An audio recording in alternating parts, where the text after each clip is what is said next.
Hey guys, Palsteron here, and today let's talk about my final update for the Kinetic Blast of Clustering Hierophant. I've got my damage to a point where I'm really happy with it. The only thing left was to actually get defenses for tier 16.5s and tier 17s, and while I'm happy with my max hit, having no avoidance, for example, no block, is pretty rough. Which is why I've redesigned the tree to incorporate block, or if you have the money for it, even Svalinn. I've not died since, even in 100% Delhi maps, so the avoidance was really what was missing, and we're gonna go over some other small changes as well. Also, we're gonna talk about stuff that you can do in the future if you wanna go even further. Now, 2 days ago, this happened. Dude, this is so much trash.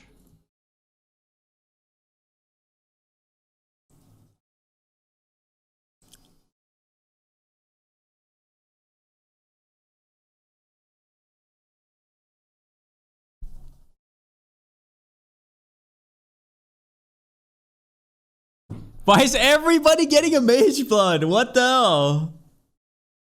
Alright, League's fine. League's fine, actually. Never mind. Just to be clear, the mage blood will not be in any POBs here. I will also link my actual POB, but you could use mage blood a lot better than I currently am with like triple res flask and whatnot. But the problem is if I did that, I would change my gear completely, and then you can't really follow without mage blood. So I decided to basically just exclude it from now. One other thing I want to address is the fact that a lot of people have been saying that they need block to survive in like normal tier 16s, not even talking about higher tier content, and that is just not a thing. I've leveled up to level 99 without the block setup and with basically the defenses you saw in the videos. But what could be wrong? The first thing is you maybe don't have your Corrupted Soul set up yet, or you underestimate how important this is. You either want to get Corrupted Soul from the Glorious Vanity right here with the Doriani Sacrificed, or from Replica Soul Tether. What I imagine is the biggest mistake people make is no Chaos Res, which is an easy mistake to make because it's very hard to get on gear. The easiest solution for this is the Light of Meaning with extra Chaos Res. Yes, I know it's expensive, but getting from like 10 Chaos Res to 75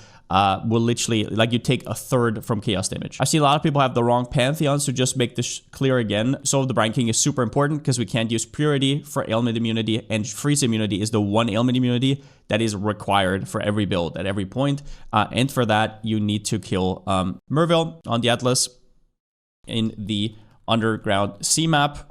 So this one's very important. If you're dying over and over, you say you're getting stunned, that is why. You're getting frozen. So that's a big deal. And if you're running Searing Exarch, if you're not running Soul of Aberrath, this is a thing. Unfortunately, they do so much damage, you're gonna die. The other thing is low mana life ES. As you can see right now, I have 9k mana, and I was sitting on 7.5k mana for quite a while with pretty suboptimal gear, I would say. Make sure that you have mana everywhere, even crafted mana, as you can see. Yeah, I mean, it's part of your build. It could also be playstyle on missing game knowledge. Now, this is the reason I'm saying this is understand if you complain about it on like a Deadeye or something, but Hierophant can actually take a hit, right?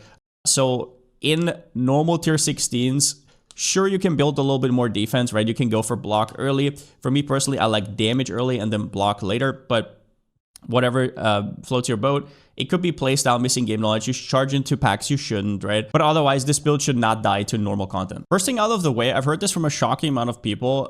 The block is not worth until you're capped. Now, what they actually mean is block gets worth more and more and more. Because if you think about it, going from 0 to 50% is the same as going from 50 to 75. In both cases, you're halving the amount of hits you take. So I'd rephrase it to, if you're at 50% block, it would be stupid not also to go for 75% block. But of course, as much block as you can get. Like if you, for example, for budget reasons, come away from this, you don't lose too much damage, but you have like 55, 57 block, right?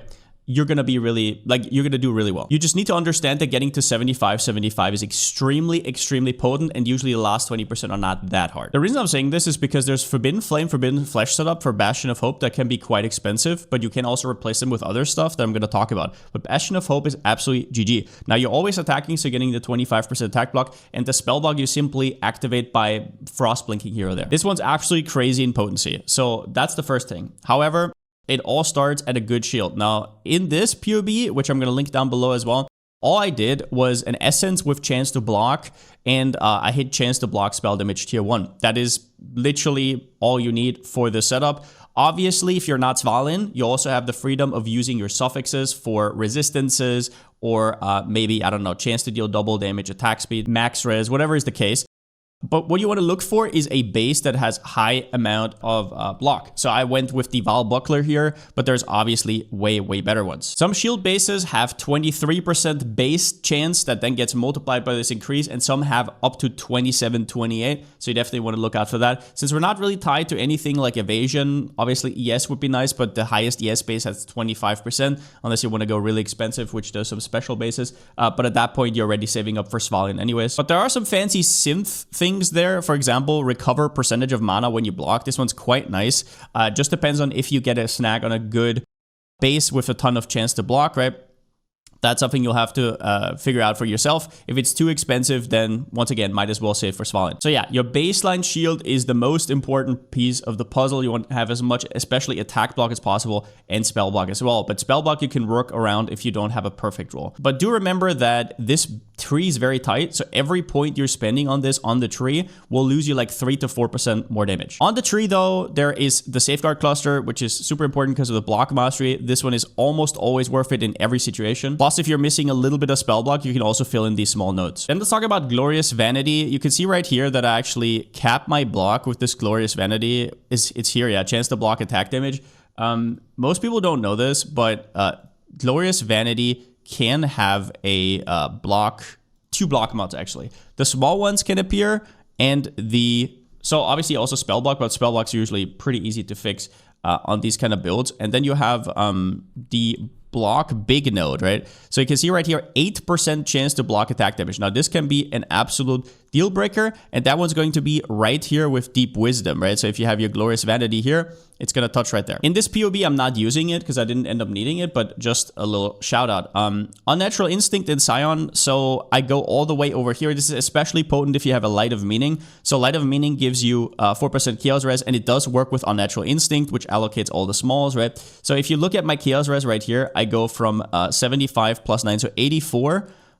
Yeah, down to 20. So this Unnatural Instinct is completely broken. It gives you like a ton of res. It gives you all the chaos res. I have 0 chaos res rolls now on my gear, but it also gives you these attack block nodes, which are 9% plus the movement speed over there. Now that should be enough, and that is all I have in this POB, but there's a few other things that you can cheat with and that you can try out. So for example, the blue nightmare right here, passives granting lightning res in radius also grant chance to block at 50% of its value. So what you can do is you can put it right here, and you can see all the int nodes in the radius. So you can, for example, then turn these into lightning res with tattoos, and every tattoo you put here, 6 lightning res becomes 3 chance to block spell damage. And there's another thing you can do, which is an impossible escape. I don't have this in this POB because it's very expensive.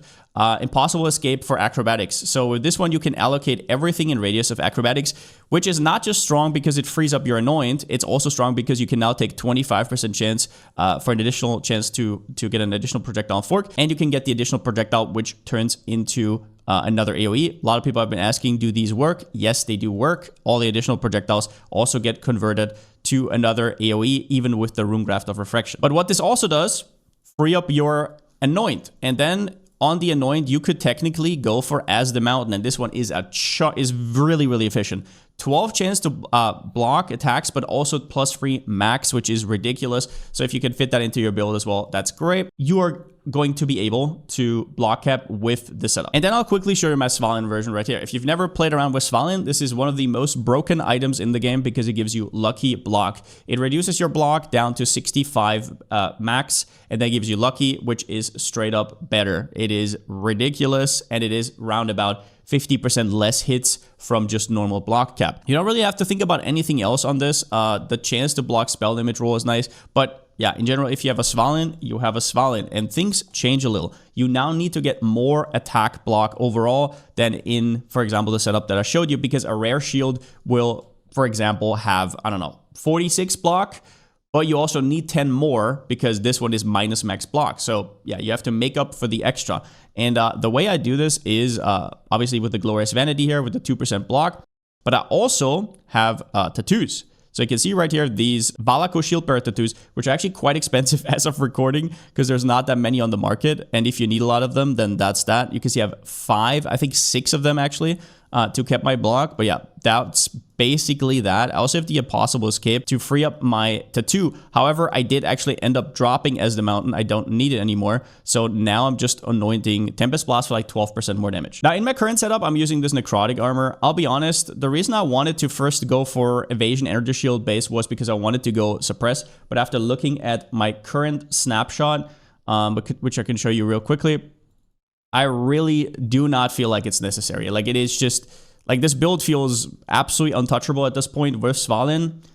So I opted out of it. It would have costed me so many points. I would go down to like half damage. I did not see the reason. But to whoever asked you under my last video, yes, you would want full ES bases and maybe even a little bit of percentage rolls. I did make an upgrade right here. Life, mana, also crafted mana life is the normie version. You can also go for a little bit more energy shield. Do note that you want your energy shield and life to be kind of in sync, kind of balanced a little bit. You want to have a little bit more shield than life, but that's about it. What else did I get here? I got a corruption on my Foulborn Kikazaro for bleeding cannot be inflicted. Ignite immune is also nice. Poison immune is also nice.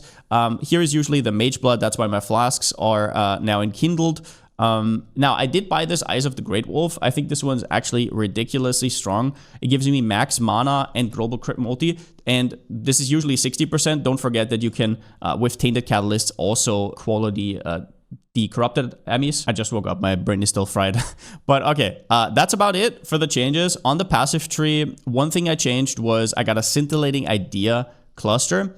At first, I had a 3 notable, but I realized that just going for 2 suffixes here is better because there is no cluster where Storm Drinker and Scintillating Idea are in the front, and I want to take both. And if you're having res issues, never forget that you can just get Lightning Res here and then also Cold Res here, so that's what I did as well. Another question I get a lot is mana sustain on bosses. Now, I haven't really bossed all that much, so I haven't experienced it myself. I did everything, almost everything in the game without an Indigon, but if you have an Indigon early for whatever reason, then what you can do is Lavianga's Spirit. So this one is a Sanctified Mana Flask. You can replace your Life Flask, which comes with some downsides. If you don't have damage split from Corrupted Soul yet, that might trip you up. You definitely want a Corrupted Blood Immune Jewel at that point. But just to be clear, this one's quite good because while it's up, skills cost no mana during effect. And you might think, oh, but once it's full, then it's off, right? But that's the point. So you're going to hover at like 0 mana against that boss. Then you activate it and all of a sudden you're going to fill up. And it's going to take like half a second to a second.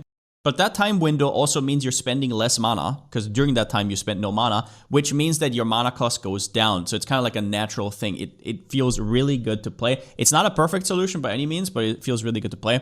The other thing people talked about is Val Clarity. I'm personally not a fan because once you press this, you have no mana cost for 10 seconds, which is atrocious because now all your damage is gone because you're spending no mana with Indigon.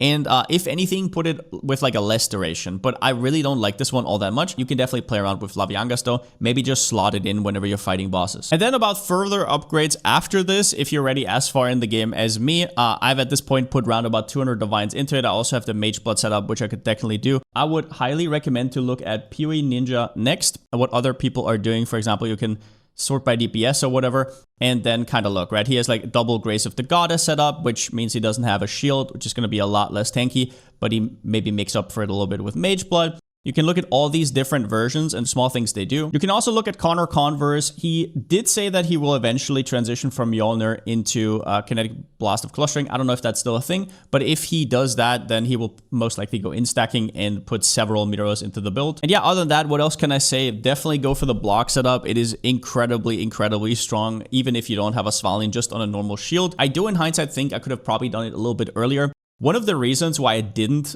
because a lot of people have been asking, was that I kind of was afraid that the damage would fall off too hard, which it didn't end up doing. So if I had to redo this again, I would probably put the block in like day 3 update and then do the wand after in terms of investment, because I did not realize how easy it actually was and the damage was totally fine throughout. Other than that though, I was really surprised by this build overall. The Foulborn Kikazaros obviously carried quite a bit in mid game, but in general, I think even without them, we would have been fine. And yeah, Kinetic Blast of Clustering is now in an extremely good spot with the Wall of Force, with the extra added fizz damage from mana. I couldn't be more happy with this build. Like, the amount of blasting that is going on here for a League starter, if you compare it with most League starters, is simply ridiculous. I think it is just, yeah, whether you go for this version, for the Necro version, it is absurd. I will also have a max roll guide coming out. I will link that down below once it's done, probably in around about 2 to 3 days. It usually takes a little while, but yeah, hope you guys enjoyed the league start. I've been having an absolute blast. I will be playing the build for another 2 days or so over on twitch.tv/Palsteron